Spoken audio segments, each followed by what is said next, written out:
Best Irish music on irishradio.org with Jerry Byrne. I'm Jerry Byrne, Irish Radio it is. Now, since the onset of COVID and all that, I was speaking to many of the great and the good in music, people starting out on their careers in music, people who've been involved in music for many, many moons. I've got a young gentleman now who's just released his second single after a huge reaction to the first one, based in Belfast. The first single release was the Liam Riley of Bagatelle composition Summer in Dublin. I'm delighted to say hello to Dale Armstrong. Dale, how are you? I'm not too bad, Jerry. Thank you. How are you? Not bad at all, Dale. Not bad. Listen, lovely to catch up with you. You've had a great start to your releases of music. The song "Summer in Dublin," while a classic it is for Bagatelle from way back in the 1980s, but you better to put your own sort of slant on it and get a great reaction. Yeah, it's been a bit mad, to be honest. As you say, it's my first proper recorded release, and I really didn't expect the response it got. I mean, it's been played in America, in places like Texas, Virginia, Arizona. It charted in Hawaii, and obviously as well then in the home country, it's done quite well too. That's excellent. That is excellent. Tell me this: how did you become involved in music? Have you been involved for a long time?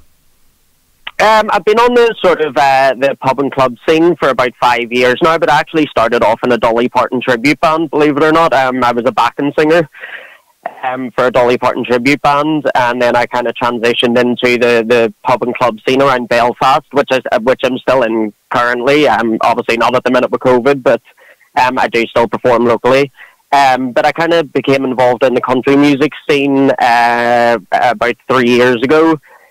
Through a guy called Malcolm McDowell, and Malcolm helped me out quite a lot, so that's how I got involved within the sort of Irish country scene.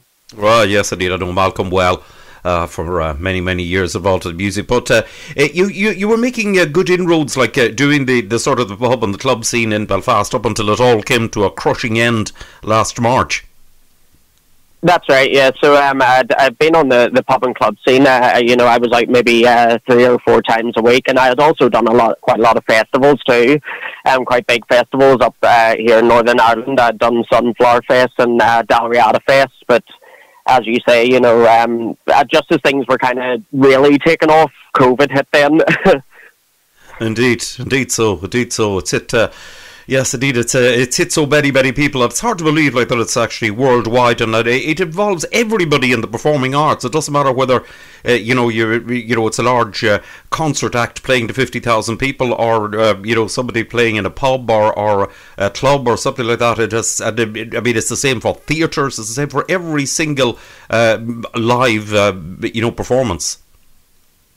That's right, and obviously whenever it did come to a sort of end, we were kind of looking at what we could do, and a guy I know had said to me, well, why don't you sort of come into the studio, socially distanced, all that, and record a few tracks, and I've always considered myself more of a live performer. I've never considered myself a studio singer, so it was kind of a bit nerve-wracking, but I mean, we got through the 4 tracks that are on the Summer in Dublin EP. So as you say, I've released Summer in Dublin, and the new single getting released is I Swear, and there's 2 other tracks on that are going to be getting released over the next few months.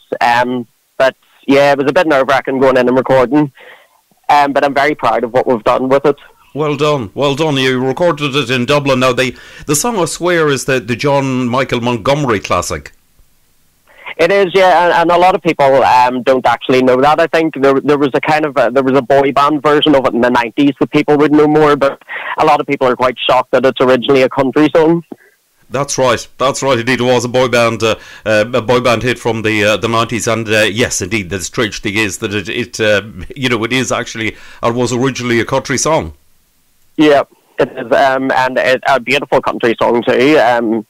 A really beautiful country song, and especially appropriate for Valentine's coming up, Indeed so. No doubt about it. Very, very, very appropriate it is, and it's a song, I'll have to say, that you do an excellent version of it. You're sort of bringing it back more to its roots rather than the sort of the boy band style version.